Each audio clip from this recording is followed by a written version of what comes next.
10h08.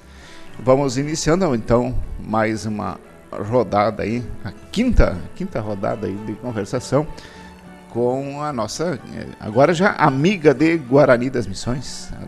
Ontem à noite fomos conversando, o carinho especial que a doutora Maria Luísa Ambros von Holleben tem por Guarani das Missões. A história nunca mais será contada de forma diferente. Foi um divisor de águas essa conversação com a doutora Maria. Pode ter certeza. Já está na linha conosco. Vamos aí então dar sequência às nossas conversações, essa quinta rodada de conversações. Nós paramos a última vez aí quando o Clarimundo de Almeida tinha dado problema aí no caixa dele. Bom dia, doutora. Bom dia, Vilmar, bom dia os ouvintes da Rádio Guaramano. Realmente, Vilmar, a minha raiz é Guarani. A minha raiz de vida, de família é Guarani das Missões. Que bom. Bom, como tu falaste na semana passada, nós falamos da situação do Clarimundo, mas eu vou fazer uma breve situação geral do que aconteceu nesse ano, que foi um ano tão marcante para Guarani, que ele começa o ano de 1915 com a fundação da colônia Santa Rosa. Em meados de maio, Castor Gonçalves vai visitar a colônia. Em função das queixas que ele recebe dos colonos, que lamentam muito a falta de administração, a desorganização da colônia. Quando ele visita a colônia, ele conversa com o Clarimundo, e aí é levantada a questão da verba. E o Clarimundo, quando chega em Porto Alegre, abre uma comissão de sindicância, do qual ele faz parte. E essa sindicância começa a levantar toda a verba enviada e a verba recebida de Guarani. E não apenas ela analisa 1914, como ela analisa 1914, 1913, 1912, e o que ela constata é o que vai definir o futuro do Clarimundo. O ano de 1915, ele encerra com um fato muito bom para a família do Adolfo. Por quê? O que acontece é que Guarani está muito preocupada com essa situação. A colônia toda, principalmente aí na vila de Santa Teresa do Guarani, preocupação muito grande com o que está acontecendo com o Clarimundo, com o diretor da colônia, com o que houve. E, inclusive, o Adolfo, que além de ser compadre, ele é afilhado do Clarimundo. Mas essa tristeza, preocupação toda, ela se dilui quando no dia 25 de dezembro, nas primeiras horas da manhã, nasce o 16º filho dele, que é o Cristiano, que vem ser um advogado, nos primeiros advogados trabalhistas do Estado, que escreve artigos, escreve trabalhos sobre a justiça do trabalho e, inclusive, escreve um livro. E que, durante a sua carreira, ele vem a receber a comenda Oswaldo Vergara, que é concedida para os advogados de destaque pela Ordem dos Advogados. Bom, mas o que nós estamos atentos é com a situação do Clarimundo. Isso. A sindicância, ela conclui os trabalhos no início de 1916. O que ela constata? Constata que o desfalque é muito maior do que aquele que Clarimundo tinha dito que tinha ocorrido. Sim. Com isso, Clarimundo é declarado culpado. Ele é culpado e é demitido do cargo de diretor da colônia. Demitido do cargo de diretor da colônia, quem assume essa diretoria é o Dr. Brasil Cabral. Tá? E o Clarimundo? Bom, não foi, então... Desculpe, e o Dr. Breno Brasil? Pois é, essa aí é uma confusão de nomes. Confusão de Na nomes. verdade, eu fui procurar nos documentos do meu pai, documentos oficiais, e ali aparece o nome dele, é Brasil Cabral. Brasil Cabral. Tá? O que acontece com o Clarimundo? Bom, segue o caminho normal. Depois dele ser declarado culpado, é aberto um processo judicial contra ele. E nesse processo judicial, o Clarimundo é preso. É preso na Intendência de Santo Ângelo. Na prefeitura, é preso na prefeitura. É na prefeitura, na Intendência. Aí, enquanto ele está preso, ele começa a escrever a sua própria defesa. E é quando ele conta toda a história dele. Desde quando ele foi, onde ele nasceu, aonde ele foi, quando ele foi contratado pelo governo ainda na época do Império, quando ele trabalhou em Caxias, na colônia de Caxias, né? É. E aí ele vai discorrendo e vai contando tudo aquilo que ele fez, aquilo que ele criou nas colônias, o amor que ele tem por Porto Lucena, aquilo que ele pretendia fazer.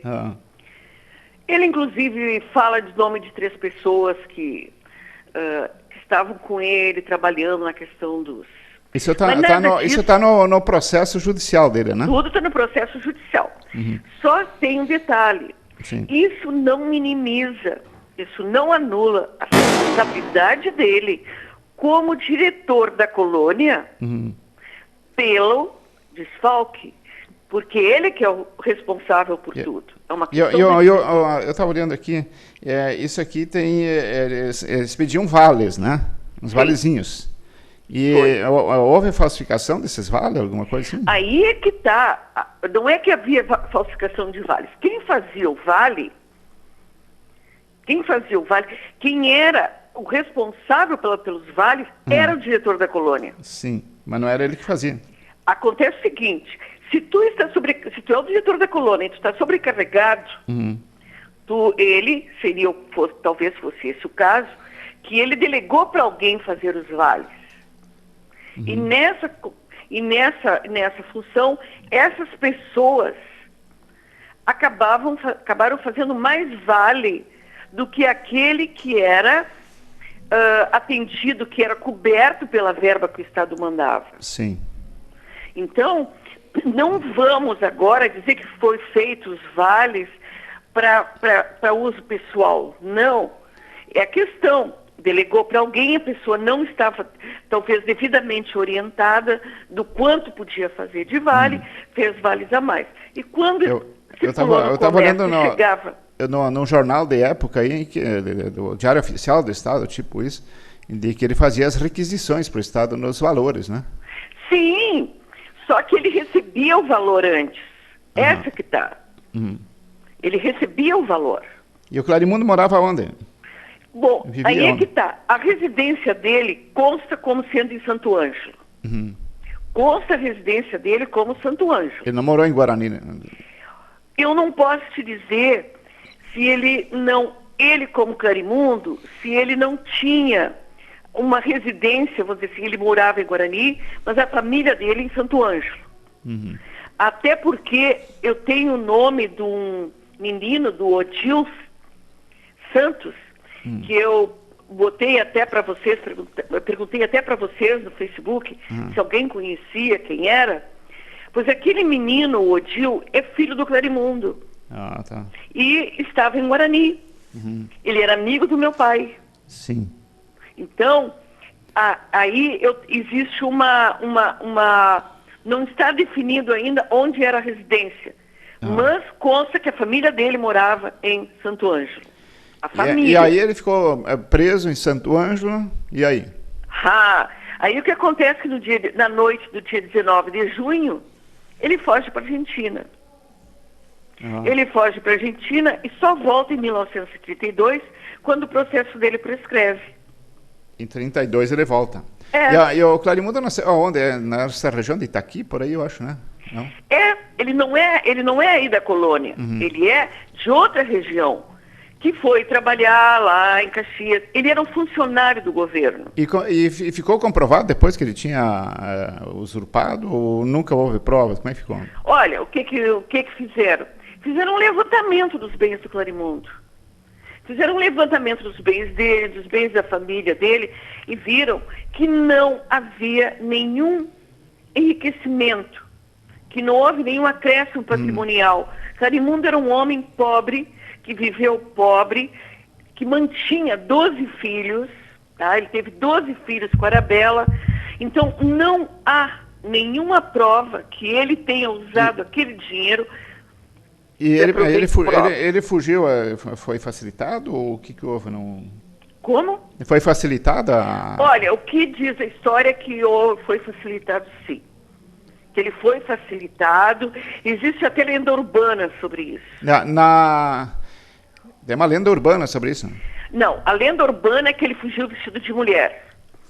Tá? Eu não acredito que isso tenha acontecido. Isso aí, para mim, é fantasia. Quem é que era o prefeito de Santo Antônio nessa época? Não era o Braulio. Era o Damásio. É o Damásio. Hã? Damásio. É o Damásio. Então, diz que houve um favorecimento do guarda que cuidou dele e tal. O que me parece, tá? Na minha opinião agora, isso não é baseado em nenhum dado histórico. Sim. É que realmente Clarimundo era uma pessoa respeitada. Eu pessoal, acredito que isso não foi uma malversão mal intencionada do Clarimundo. O que houve, sim, é que aquele grande volume de trabalho dele, ele ou seus ajudantes, fazendo mais vale do que era coberto pela verba do governo, e acabou causando essa situação. Doutora, se hoje você fosse uma pessoa que tivesse o poder da caneta na mão aí, você daria um nome de rua para Guarani das Missões, nome do Clarimundo, não? Alô? Oi. Eu fiz uma pergunta. Se hoje tivesse que dar um nome de rua para Guarani das Missões, nome de Clarimundo, do Almeida, olha, eu acredito que como no Rio Grande do Sul nós temos ruas que são tão polêmicas, como a rua que eu moro, que é Barão de Cotegipe, que era do escravagista, como nós temos a rua uma avenida Júlio de Castilhos, que é a rua de um homem que foi tão debatido por ser um positivista radical, como nós temos uma rua como Assis Brasil, que formou um adversário, que veio a ser um adversário Temos uma Borges de Medeiros. Sim. Eu acredito que... Pelo trabalho que ele fez, pelo que ele... Esquecendo esse incidente aí. Eu acredito que se tivesse uma Pinheiro Machado, devia de ter uma Clarimundo também. Deveria ter, né? Tá? Assim como deveria ter uma Adolfo Ambros. Naturalmente.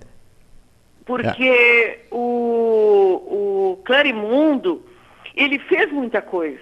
E se nós formos considerar as questões de fraudes e desvios, nós temos acompanhado a história do Brasil, principalmente a nossa história recente, e estamos vendo que existem muitas acusações a políticos, que são acusações a fim de eliminá-los da história.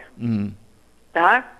E que depois nós temos que rever bem essa situação para ver se ela é real ou não. Ou se não foi uma questão política.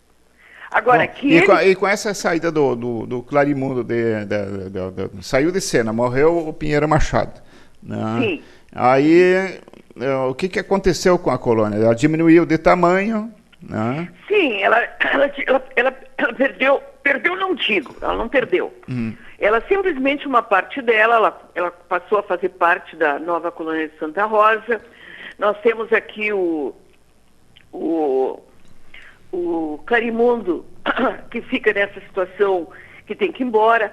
Bom, pelo que eu acompanhei de progresso em Guarani, Guarani, apesar desses grandes desfalques políticos e administrativos, Guarani, que logo ela vinha se transformar em vila, tá? Porque ela fica basicamente apenas com o núcleo Comandaí, né? Sim. Eu vejo que Guarani cresceu, viu? Porque o povo de Guarani que aí estava, ele se reúne, ele cria escolas, ele cria clube, ele desenvolve. Há desenvolvimento em Guarani. E outra coisa, no momento que foi desvinculado uma área de terra para Santa Rosa, Santo Ângelo e São Luís tinha alguma rivalidade em termos assim? Não? Não, eu não vi rivalidade nenhuma. Foi pacífico tudo? Não vi rivalidade porque os municípios, as terras da colônia Guarani, parte dessas terras já pertenciam a São Luís Gonzaga, que é essa parte que pega o núcleo da Comandaí ali, e a outra parte pertencia já ao município de... E isso no Estado, isso aí tu tem visto no Estado, como que no início havia poucos municípios no Estado, e como aos poucos as linhas, as colônias, elas foram se separando e formando novas cidades. Então, o Clarimundo saiu, morreu senadora. Né? Isso foi aí por 1915. Mas 16 é que Clarimundo sai. Tá? 15, 16, aí foi o boom, foi o que deu uma grande virada. Veio o Torres Gonçalves para a região, né? E aí foi fundada Santa Rosa, a 14 de julho, a colônia 14 de julho. Ela foi fundada em 14. Em 14 de julho. Aí 15 foi fundada Santa Rosa. 15 foi fundada Santa Rosa. E aí é tirada a Comissão de Terra de Guarani em que época? Mais adiante. Tá, então vamos lá. Mais adiante. Já vou deixar você agora. Mas eu vou conseguir abordar tudo, sim. Nós somos só em 11 e 10 e 10. Tá. Bom, acontece que 17, acontece outro fato importante que tem que salientar. Nós estamos em plena guerra. O mundo está em guerra, a Europa está em guerra. Tá? Eu falo o mundo que vai acontecer um momento em que mais outros países vão estar envolvidos. Tá? Tanto que vem a ser conhecida atualmente como Primeira Guerra Mundial. Tá? Sim. Mas nessa grande guerra que está acontecendo, que na Europa não está vindo imigrantes para cá. Então a migração que existe nas colônias são migrações internas. Tá? Entendi. Então não vinha mais imigrante, a imigração parou, estancou, né? E aí a colônia Guarani também já estava mais ou menos lotada. Sim, já estava bem loteada, tudo. Então, para Guarani, ainda há migração. Há migração até 1923, 24. Sim, mas que para Guarani, preferencialmente, olha que eu não estou dizendo que é exclusivo, preferencialmente vão os poloneses. Tá? É uma dinâmica que existe na população. Porém, agora tem a colônia Santa Rosa. A colônia Santa Rosa, ela também é atrativa. A colônia Santa Rosa, que no início o diretor era o Otávio Monteiro, agora o diretor, desde 1916, é o João Danner. O doutor João Danner. Ele era um engenheiro, né? Ele era engenheiro, né? Ele era engenheiro, era um homem com muita experiência, era um homem positivista. Era da mesma linha. Da mesma religioso. Ele era amigo e respeitado pelo Torres Gonçalves. Ele assume a colônia e começa logo a fazer uma rede viária. Ele era amigão também do Braulio. Sim. Do governador do estado. Sim, de toda aquela situação. Então, o que acontece com ele? Ele é um homem muito organizado. Tá? Ele logo começa com planejar. Ele faz planejamento. Ele planeja a traçado das ruas. A rede viária. Outra coisa também de Santa Rosa, né? Que ele recebe para trabalhar com ele. Agora já existem engenheiros de terras e geógrafos que se formaram no estado, que se formaram em Porto Alegre. Então, um deles é o Adolfo Ambros, está trabalhando com ele. Logo que ele foi contratado, o Adolfo Ambros, em 1917, quando ele se forma, ele já vai trabalhar... O Adolfo Ambros Filho. O Adolfo Ambros Filho. Sim. Ele se forma e vai trabalhar na colônia Santa Rosa.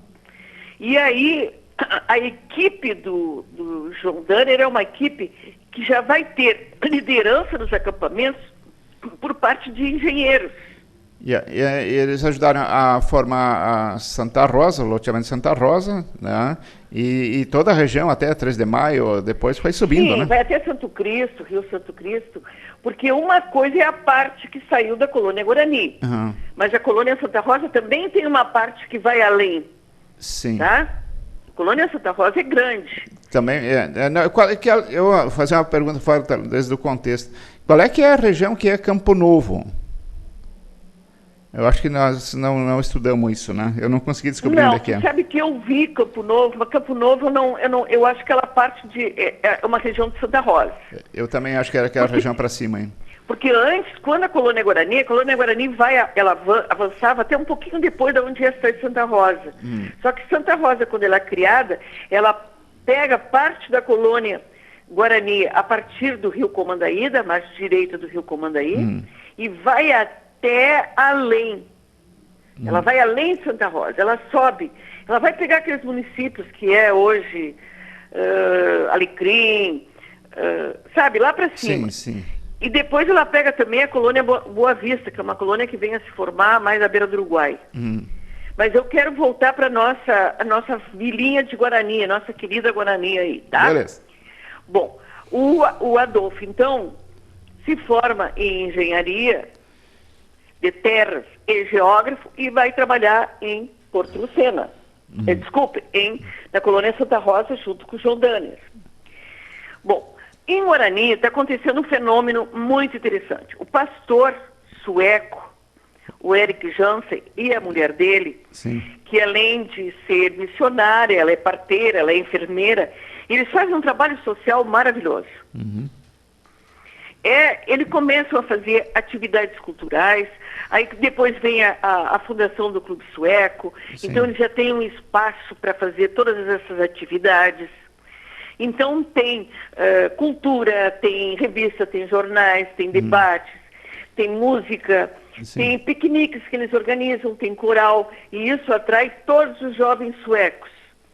Mas não só os jovens suecos, também atrai os de outras etnias. Sim. E daí pega os alemães, que são os luteranos, e também atrai os católicos.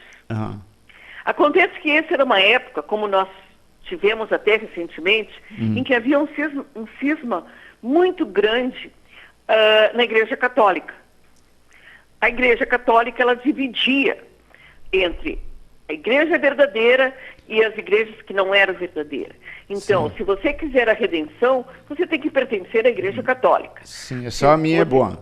Hã? Só a minha igreja que é boa. Era por aí. Então, inclusive, era a época que teve o Papa Pio X, o Bento V, o Pio XI. Pio XI chega a fazer uma encíclica em que ele coloca na encíclica que a única religião verdadeira é a religião católica. Evidentemente que essa orientação é recebida pelos padres. Os padres que têm um trabalho direto com os fiéis. E eles transmitem para os fiéis isso. E os fiéis católicos começam a viver nessa discriminação que existe entre eles e as demais religiões. Não foi nessa época aí que o bispo de Uruguaiana veio, Dom Hermeto? Pois é, exatamente. Nessa época, em 1917, lá em outubro, na verdade é entre 11 e 16 de outubro, que o bispo de Uruguaiana, que era a diocese do qual Guarani fazia parte, Isso. ele está preocupado, os católicos de Guarani estão preocupados com isso. Então o bispo de Uruguaiana, Dom Hermeto José Panheiro, vem a Guarani fazer uma visita. Ele fica 5 dias, 6 dias em Guarani.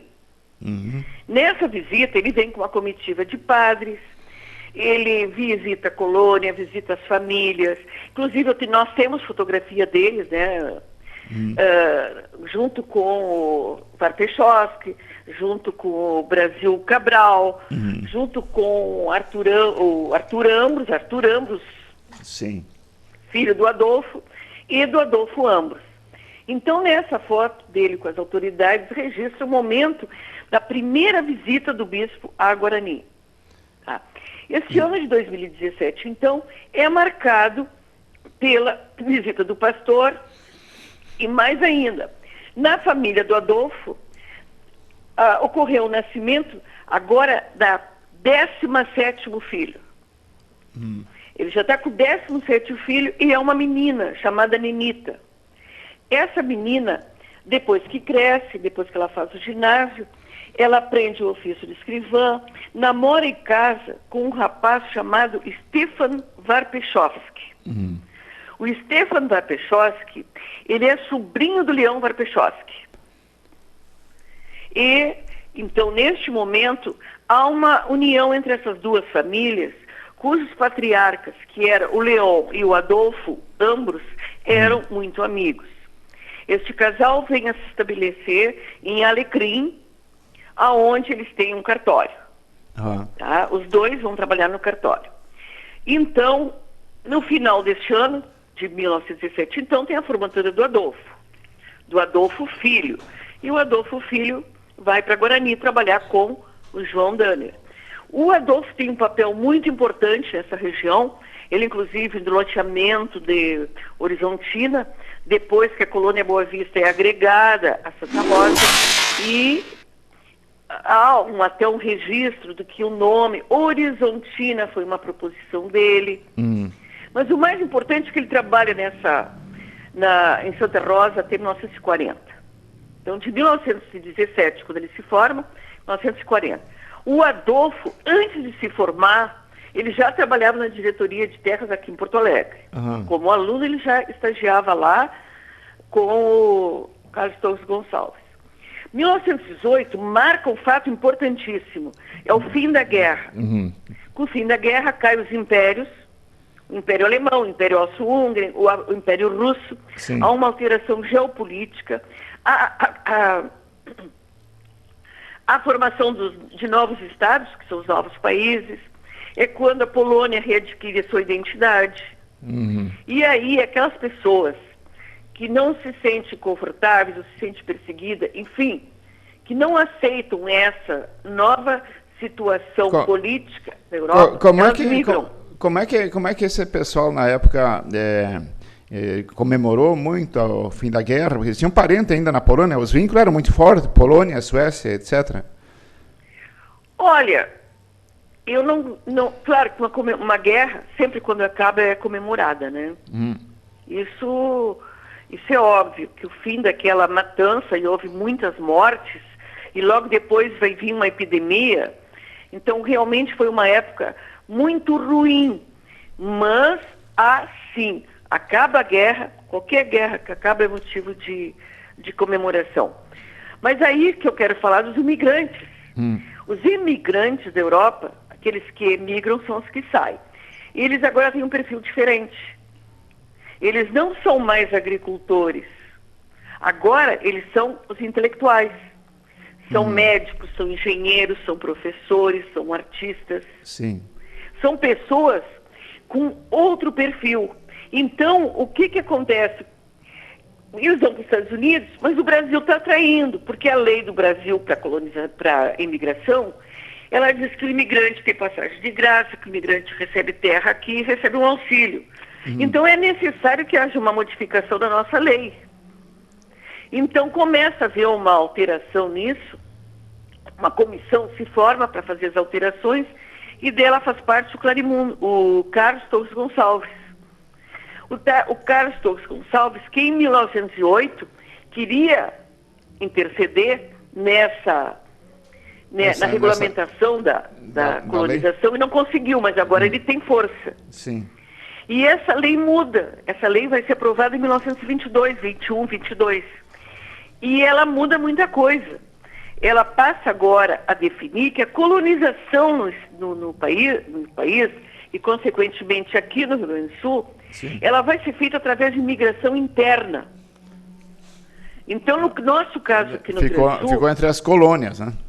As colônias que vão se formar, elas vão ser agora colonizadas por descendentes dos imigrantes que já estão no Brasil. Então, os filhos dos imigrantes é que... Exato. Então, vai ser filho daqueles imigrantes que chegaram aqui na primeira colônia, na primeira colonização, que são os da época ainda do Império, são os alemães e italianos, e também aqueles que vieram desde 1890. Esses é que vão fazer parte. Esses serão os estrangeiros que vão fazer parte. Esses aí, então, a maioria então desses aí é que povoaram a região de Santa Rosa. Aí eu vou te falar uma coisa. Há também uma ênfase muito grande, tá, que é o princípio do positivismo, que essas terras sejam colonizadas igual de direito para os nacionais. Nacionais. Para os caboclos. Quem é que são os nacionais? Para os índios. Os índios. Aí, o que acontece é que lá em Santa Rosa, ela começa a receber, então, esses descendentes, que é o objetivo, inclusive, do Carlos Torres Gonçalves. Foi o que aconteceu, principalmente em Erechim. A vinda dos filhos desses imigrantes. Porque esses imigrantes já estão mais adaptados no país e eles já estão treinados com a terra. E a finalidade é de misturar isso com os nacionais, misturar com os caboclos, misturar com os indígenas para ir transmitir conhecimentos. Tem até foto, né? O toldo, chamava de toldo, né? Dos índios. Dos índios tem. Toldo em Acorá. Vários toldos, tá? Dessa parte, que era onde meu pai, o Arthur Ambros, mais gostava de trabalhar. Era em relação ao assentamento do índio, né? Mas isso é outra história. Então, voltando para cá, uma coisa que é importante é que também migrou para Santa Rosa e também migrou para Erechim muito polonês. Então havia migração de polonês que ia embora de uma situação melhor. Nós temos que ver que nós somos uma república. Nós estamos numa democracia. Então, na democracia, se tu não está satisfeito aqui, tu vai para outro lado. Existem muitas pessoas de Guarani, inclusive, que migraram para Santa Rosa. Bom, aí também há de outras nacionalidades. Então, é uma miscigenação que ocorre em Santa Rosa, e também ocorreu em Erechim, um pouquinho diferente, por conta de que não há um predomínio religioso tão forte como aconteceu em Guarani. Guarani existe uma força católica muito grande, tá? Que foi exemplificada por isso que eu mostrei na questão da vida do bispo. Sim. Porque com isso nos mostra, nos revela que havia dentro da colônia uma discriminação interna. Havia uma discriminação conforme a fé religiosa. Então havia um apartheid. Então, o Vilmar, isso é uma coisa interessante quando a gente levanta. Mas por que Guarani é diferente? Não é só, e eu não concordo absolutamente com o que eu li, até no livro que foi escrito por uma pessoa de Guarani, um livro, por sinal, muito bom, porque é uma fonte. Ele não é uma história, é uma fonte de informações de várias origens sobre a colônia, que ele até argumenta que o polonês é pobre, que o polonês é preguiçoso. Absolutamente isso não ocorreu. Não é verdade, né?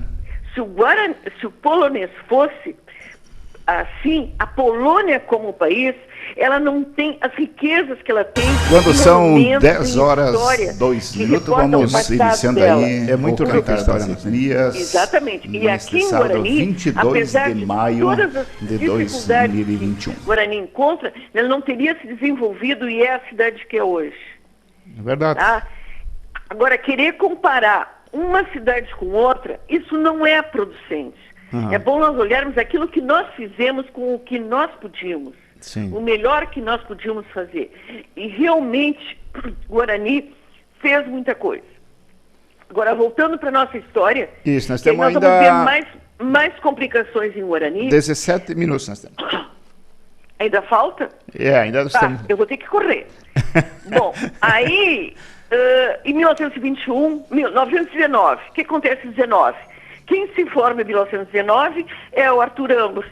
Ele se forma em Engenharia de Terras e Colonização e geógrafo. E vai para onde? Ele foi contratado pela Diretoria de Terras para trabalhar em Guarani. Então ele vai trabalhar aí em Guarani, na Comissão de Terras de Guarani. Não, ainda é diretoria. Sim. Então ele está na Diretoria de Terras em Guarani como um auxiliar, tá? Ele tem 21 anos quando ele se forma. Nesse ano aí vem o ano 1921, quando nasce o último filho do Adolfo, que é o Walter. O Walter, ele estuda em Santa Maria, vem para Porto Alegre, faz odonto e fica morando em Porto Alegre. Aí encerra 18 filhos. Em 22, começa no Brasil, agora eu vou passar rápido porque a história do Brasil tem muita coisa importante que repercute em nós. tem a primeira revolta militar, que é a revolta dos 18 do Forte. É onde o Prestes já é citado como uma das lideranças. Sim. Essa revolta é abafada pelo governo. Os cadetes da Escola Militar do Realengo participam. Entre eles está um menino chamado Teodoro Ambros, que é de Guarani, Sim. filho do Adolfo. Em 1923, aqui no Rio Grande do Sul, acontece uma eleição onde é muito importante a repercussão que houve a alteração da lei de terras. Porque essa lei de terras que foi normatizada, que é normatizada, ela fala que quem agora vai colonizar são os próprios brasileiros, os próprios nacionais e os descendentes dos imigrantes, que também são brasileiros. Sim. Bom, a força oligárquica aqui do Sul, os estancieiros, estão desesperados. Além disso, eles acham que o Borges de Medeiros, que está no governo desde 1898, ele é muito autoritário e centralizador. Então, há uma divisão no partido. O Partido Republicano Rio-Grandense se dividiu já e agora tem um Partido Federalista, que lança como candidato ao governo do Estado Assis Brasil. Joaquim Francisco Assis Brasil. Ocorrem as eleições marcadas por violência, por fraudes, e no final da história quem ganha é o Borges de Medeiros. Nessa revolução, os federalistas, que são os do Partido do Assis Brasil, também são chamados de assisistas ou de maragatos, são aqueles que usavam um lenço vermelho. E o Partido Republicano, que é os do Borges de Medeiros, são os borgistas ou chimangos. Depois da eleição, com esse resultado, estoura a revolução. Aliás, eles já estavam preparados para isso, porque eles sabiam que quem ia acabar ganhando a eleição era o Borges de Medeiros. Essa revolução tem um período curto, uns 2, 3 meses, e acaba com um acordo. Um acordo que é chamado Pacto das Pedras Altas, onde o governo eleito, mesmo com fraude, é reconhecido pelos federalistas. Sim. Mas não vai haver renovação mais. O Borges não pode mais ser candidato. E alterar a Constituição, e alterar, enfim, o governo como ele está sendo feito. Por economia, por que eu falo isso? É porque aí, por economia, o governo do Estado acaba com a diretoria de terras em Guarani. Sim, por questão econômica. Dinheiro, e vai fazer com que a diretoria fique em Santa Rosa. E em Guarani fica apenas uma comissão. Então, assim, né, já estava cheio o Guarani, já tinha um novo contexto, então essa puxada... Sim, não precisa mais ter a colônia. Não precisa mais ter a diretoria. Então foi uma questão de estratégia. Sim, e aí então quem assume aqui em Guarani primeiro é o Leopoldo de Azambuja Villanova, e neste ano de 1923 o Arthur Ambros, filho do Adolfo, é nomeado subintendente, subprefeito, e logo depois é nomeado subdelegado. E no ano seguinte... O Arthur é seu pai, né? Meu pai. Sim. E no ano seguinte o Arthur é nomeado chefe da Comissão de Terras. E ao mesmo tempo é eleito para o Conselho Municipal de São Luís, até 1928. O conselho daí era vereador. Neste ano casa a primeira filha do Adolfo, que é a única que ele vê casar. Ela tem 18 anos, casa com funcionário federal, e ela, preparada como foi pelo pai, ela vai trabalhar como agente de Correios e com o marido lá em Santa Cruz. Então saiu da história. Em 24 é um novo levante. Aí é importante. Esse novo levante que ocorre é o segundo levante militar que ocorre em São Paulo. Ele é abafado pelo governo. Também é contra o Arthur Bernardes, que está na presidência da República. E ele é abafado pelo governo, derrotado, ele vai se refugiar na Foz do Iguaçu. E na Foz do Iguaçu, o comandante, o Isidro Dias Lopes, entra em contato com o Luiz Carlos Prestes, que tinha sido transferido por punição para o Batalhão Rodoviário de Santo Ângelo. Tá. E aí eles organizam um movimento. Seria um movimento militar que envolveria, um levante, que envolveria vários quartéis aqui do Sul. Que é a coluna Prestes. Iriam subir contra o governo federal, tá? Acontece que a coisa acontece um pouquinho diferente. em 28 de outubro ocorre o levante. E aí vai os quartéis de Alegrete, Cachoeira, Uruguaiana, de São Luís e, claro, do batalhão. Eles tomam São Luís Gonzaga. E São Luís Gonzaga, por ter lá 2 batalhões e a cidade ser simpática ao movimento contra o presidente da República, eles fazem ali a base deles. É quando o intendente, o Virgilino Martins Coimbra, ele vai para Santo Ângelo. Diz assim, foge para Santo Ângelo. Bom, tudo bem.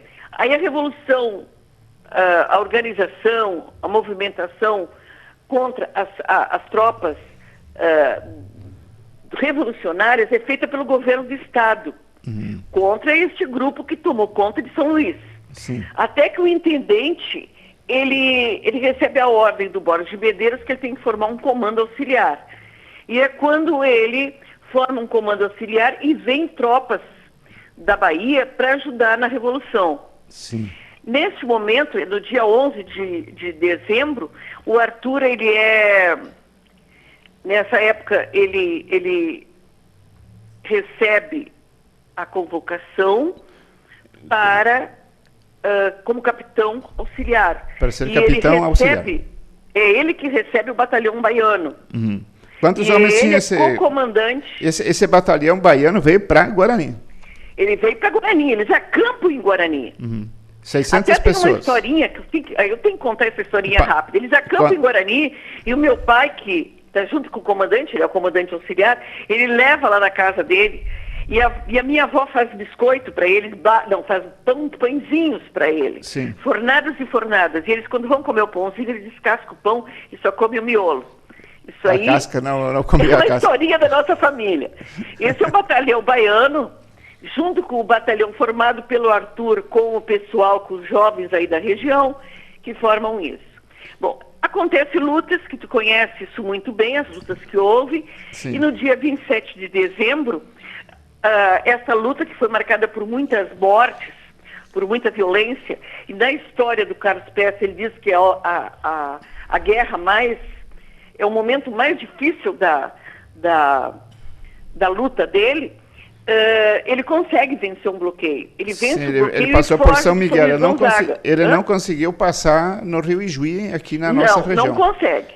Mas ele é muito articulado. Ele tem uma capacidade de estratégia muito grande, o Luiz Carlos Pérez. Então ele foge dali pensando em se encontrar com as tropas paulistas. Acontece que as coisas não saem como ele pensa e tal, e ele acaba formando, então, uma coluna militar que sobe e percorre vários estados do país, fica percorrendo até 1927. Mas isso é outra história. Tá bom. Em 1928, tá? Acontece, o Getúlio Vargas assume o governo do Estado. Ele assume o governo do Estado porque nas eleições de 27 o Borges não pôde mais concorrer. Então ele acaba sendo o candidato de consenso. Mas ele não é o candidato do Borges de Medeiros, mas Borges de Medeiros acaba aceitando. Ele é o candidato da oligarquia. É a oligarquia dos riquinhos, dos ricos, né? E dos fazendeiros. Exatamente. A cabeça dele é outra. E ele é contra o positivismo. Então, o que acontece? Ele assume o governo do Estado e a primeira coisa que ele faz é uma reforma administrativa para tirar do governo toda a influência positivista. E quem é o maior positivista do governo? É o Carlos Torres Gonçalves, que desde 1907, 1908, ele tem sido o homem forte do governo. Então, ele é transferido da diretoria de terras para a diretoria de vias fluviais. Ou seja, ele é o responsável por aquelas ações que muito prejudicam os estancieiros, que é a reforma agrária. Então, na época, já foi tinha medo de uma reforma agrária. Era mesmo uma reforma agrária. Aí, o que acontece com isso? O Arthur, em 5 de julho de 1928, ele que era chefe da Comissão de Terras de Guarani, onde ele trabalhava com só 2 pessoas, ele é transferido, porque o que eles consideram? Pô, ele é um engenheiro, ele é engenheiro experiente, vamos tirar ele de Guarani e vamos levar para Santa Rosa. E é assim que ele é transferido de Santa Rosa vai para Guarani com a promoção para primeiro ajudante da diretoria da Colônia de Terras. Bom, com essa promoção, ele não apenas financeiramente tem uma vantagem, como até em termos de carreira.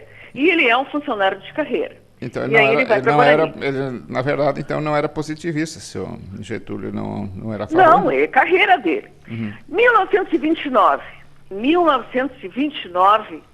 acontece uma coisa, é um inverno frio. No dia 17 de agosto de 1929, o Adolfo Ambros, ele completa 68 anos. Ele tem 16 filhos. 4 meninas morreram quando eram bebês, até 2 anos. Então ele tem 12 filhos vivos. Desses filhos vivos, ele tem 2 que são os engenheiros que agora estão em Santa Rosa. Sim. Os demais estão ou para casar ou estudando ainda em nível superior. Agora, o que preocupa muito Adolfo, que ele ainda tem 4 filhos em idade escolar. Ele tem um filho, o mais novo, só tem 8 anos. E o Adolfo está com 18 anos, 68 anos, ele está envelhecendo.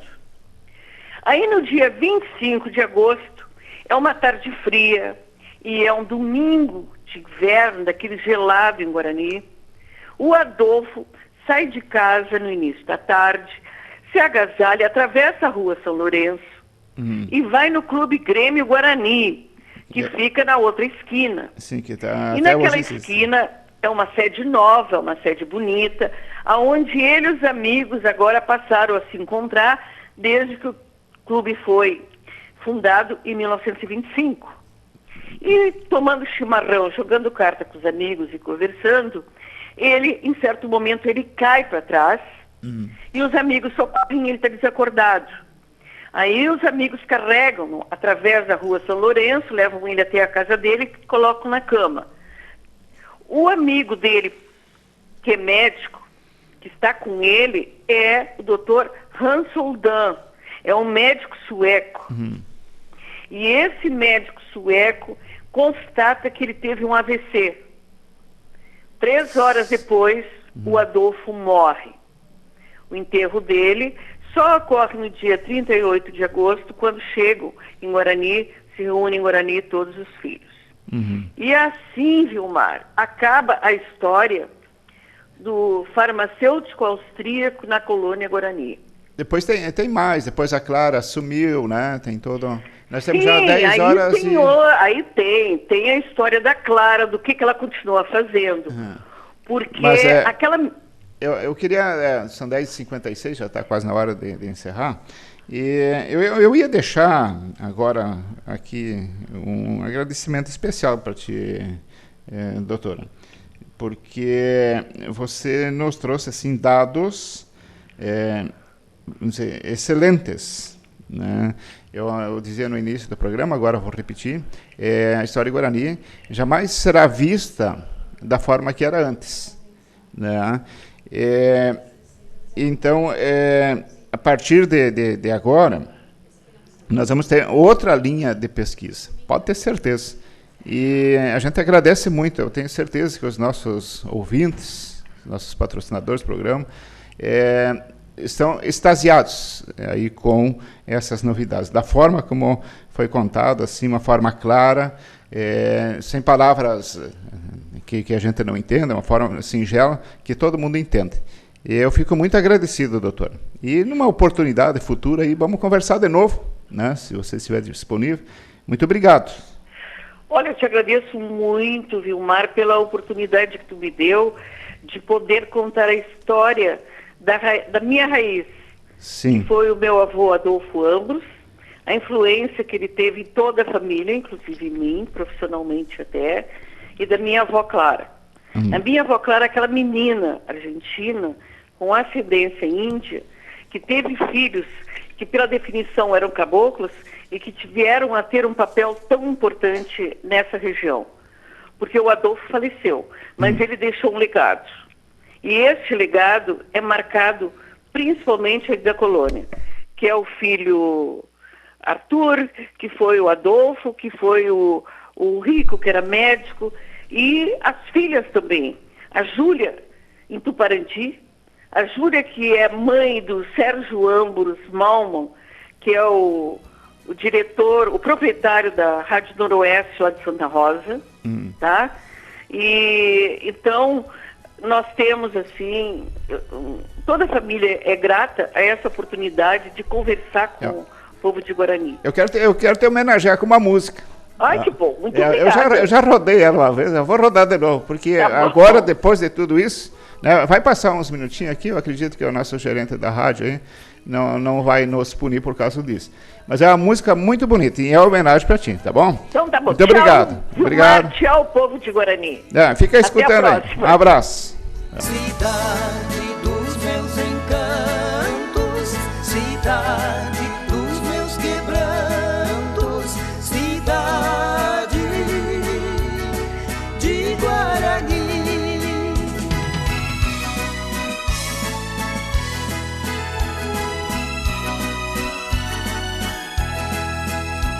Existem tantas paragens mais bonitas, na verdade, que a pequena Guarani, mas nenhuma é tão querida.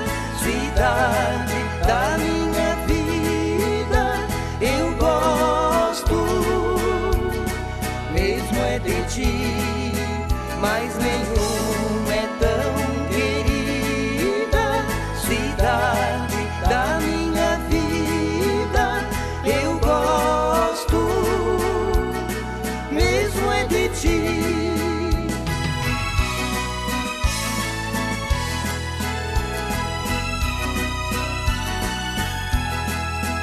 O teu chão é consagrado,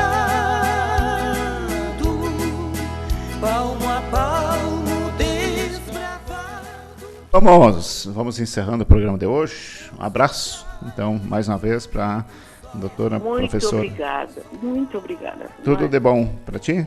E vamos agradecendo aos nossos patrocinadores também. Sicredi, muito obrigada a todos. Valeu, bom dia. Sicredi, gente que coopera, cresce. Supermercado Amigão, Jornal Comunicador Regional, Família Persson e Anderson, também a Casa do Gás, Lucas Arnold, Armazém Animal, Info História Internet e Farmácia Bela Vita. Um bom dia a todos, muita paz, muita luz e que possamos nos encontrar aqui no próximo sábado, no nosso Cantar das Letrinhas. Um bom dia. O teu povo hospitaleiro, por este Rio Grande inteiro, honra o teu nome gentil, pedacinho da colônia, plantado nesta colônia, debaixo de um céu de anil, pedacinho da colônia, plantado nesta. Acabamos de apresentar o Cantar das Etnias.